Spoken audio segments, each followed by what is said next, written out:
ఈ ఆర్థిక సంవత్సరానికి గాను నిర్మలా సీతారామన్ గారు నిన్న పార్లమెంట్లో ప్రవేశపెట్టేటువంటి బడ్జెట్ అది పేదల ఆకాంక్షలు తీర్చే విధంగా లేదు, ఆర్థిక అసమానతలు తొలగించే విధంగా లేదు, ఇంకా మరింత ఆర్థిక అసమానతలు పెరిగే విధంగా ఈ బడ్జెట్ ఉంది. ఇది పూర్తిగా కార్పొరేట్ల బడ్జెట్గా ఉంది. ఇది పూర్తిగా బీజేపీ పాలిత రాష్ట్రాలకు అనుకూలమైనటువంటి నిధులు కేటాయించిన బడ్జెట్గా కనిపిస్తూ ఉంది. ఈ రాష్ట్రానికి సంబంధించి 2 కేంద్ర మంత్రులు ఉన్నప్పటికీ, 8 మంది ఎంపీలు ఉన్నప్పటికీ ఈ రాష్ట్రానికి తీసుకురావాల్సినటువంటి ఏ ఒక్క ప్రాజెక్టు కానీ ఏ ఒక్క పరిశ్రమ కానీ తీసుకురావడంలో పూర్తిగా వైఫల్యం చెందారు. 50,65,345 కోట్ల బడ్జెట్లో 12,76,337 కోట్లు వడ్డీ చెల్లింపులకే పోతుంది. అంటే బడ్జెట్లో 25.2% బడ్జెట్ మొత్తం కూడా వడ్డీలకే పోతున్నటువంటి పరిస్థితి.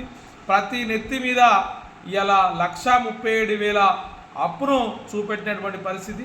ఇది అప్పుల భారతంగా ఈ బీజేపీ ప్రభుత్వం తయారు చేస్తూ ఉంది. తెలంగాణకు రావాల్సినటువంటి మొత్తం కూడా ప్రాజెక్టులకు సంబంధించింది కూడా ఎక్కడ కూడా ఊసేలేదు. ఇలా మొత్తం కూడా ఇది సమైక్య స్ఫూర్తికే విరుద్ధంగా కనిపిస్తూ ఉంది. దేశం అంటే మట్టి కాదు, దేశం అంటే మనుషులే అని గురజాడ సూక్తిని ఇలా మర్చిపోయినట్టున్నారు. పేదలకు మొండి చేసి చూపించినటువంటి పరిస్థితి ఉంది. అందుకోసం అని చెప్పేసి బీజేపీని ఈ రాష్ట్ర ప్రజలు, ఈ జిల్లా ప్రజలు నమ్మొద్దని చెప్పేసి, అట్లాగే గత బడ్జెట్ కంటే ఈ 10,000 కోట్లు వ్యవసాయ రంగానికి తగ్గించారు. ఎరువుల సబ్సిడీ 17,000 కోట్లు తగ్గించి కూతబెట్టినటువంటి పరిస్థితి. కేవలం బడ్జెట్లో వ్యవసాయ రంగానికి 2.5%, ఇది వ్యవసాయక దేశం అయినప్పటికీ కూడా కేవలం 2.5% మాత్రం కేటాయించడం అంటే రైతుల పట్ల ఈ బీజేపీ ప్రభుత్వానికి ఉన్నటువంటి నీతిబాహ్యమైనటువంటి చర్యలు కనిపిస్తూ ఉన్నాయి. అంతేకాదు వలసలు, ఆత్మహత్యలు నిరోధించడంలో ఈ బడ్జెట్ పూర్తిగా విస్మరించింది. ఉపాధి హామీ నిధులు కూడా కూతబెట్టినటువంటి పరిస్థితి. 100 రోజుల పని కల్పించిన చట్టబద్ధత ఉన్నప్పటికీ కూడా నిధులు కేటాయించకుండా ఇలా గ్రామీణంలో ఉన్నటువంటి కూలీల పట్ల బీజేపీ వైఖరి స్పష్టం చేస్తూ ఉంది. అంతేకాదు వైద్య రంగంలో 10% నిధులు కేటాయించాలని ఉన్నప్పటికీ కూడా కేవలం 1.8% కేటాయించారు. విద్యా వైద్య రంగాలకు 3% మాత్రమే నిధులు కేటాయించారు. దళితులకు 16% కేటాయించాల్సి ఉన్నప్పటికీ కేవలం 5% కేటాయించారు.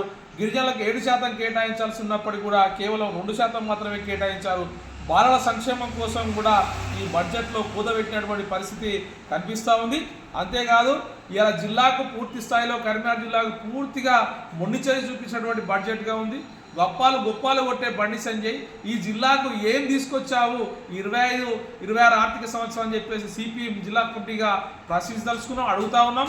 అట్లాగే ఈ జిల్లా ప్రజలు కోరుకున్నట్టు ట్రిపుల్ కానీ, ఐఐఎంని కానీ, కొత్తపల్లి మనోరాబాద్ కానీ, కరీంనగర్ కాజీపేట రైల్వే లైన్ కానీ ఊసే లేదు, స్పష్టత లేదు. జిల్లాకు సంబంధించినటువంటి ఈఎస్ఐ ఆసుపత్రి ఏర్పాటు ప్రతిపాదనకు సంబంధించింది కూడా ఈ బడ్జెట్లో ఊసే లేకపోవడం, అట్లాగే కేంద్రీయ విద్యా సంస్థలు ఒక్కటి కూడా రాకపోవడం, అది విభజన తర్వాత నవోదయ కానీ అట్లా సైనిక్ స్కూల్ రావాల్సినటువంటి అవసరం ఉంది. ఇవి ఏవి లేకుండా ముఖ్యంగా కరీంనగర్ పట్టణంలో రైల్వే స్టేషన్ ఆధునీకరించే ఈ బడ్జెట్లో ప్రస్తావన లేకపోవడం అంటే ఇది పూర్తిగా బండి సంజయ్ వైఫల్యం చెందాడని చెప్పవచ్చు. ఈ జిల్లా ప్రజలు కూడా ఆ రకంగా చూడాల్సినటువంటి అవసరం ఉంది. బండి సంజయ్ మాటలకు, బండి సంజయ్ చేతలకు తేడా ఉంది. ఈ జిల్లా ప్రజలకు ఒక్క పరిశ్రమ తీసుకురాలేదు. ఈ జిల్లా ప్రజలు ఆకాంక్షలకు అనుగుణంగా ఈ బడ్జెట్ లేదు, కేవలం గుండు సున్నగా ఉంది. కాబట్టి ఈ బీజేపీ ప్రభుత్వం ఏదైతే ప్రవేశపెట్టిందో దాన్ని మొత్తం కూడా సవరించాలి. ఆర్థిక అసమానతలు లేని బడ్జెట్గా ఉండాలి. ఈ బడ్జెట్ను సవరించి ఇలా ప్రజా ప్రయోజనార్థం బడ్జెట్ను తయారు చేయాలని చెప్పేసి సిపిఎం పార్టీగా డిమాండ్ చేస్తూ ఉన్నాం. ఆందోళనలు రేపటి నుండి నిరసన కార్యక్రమాలు కూడా ఉంటాయని చెప్పేసి స్పష్టం చేస్తున్నాం. వాసుదేవరెడ్డి, సిపిఎం జిల్లా కార్యదర్శి.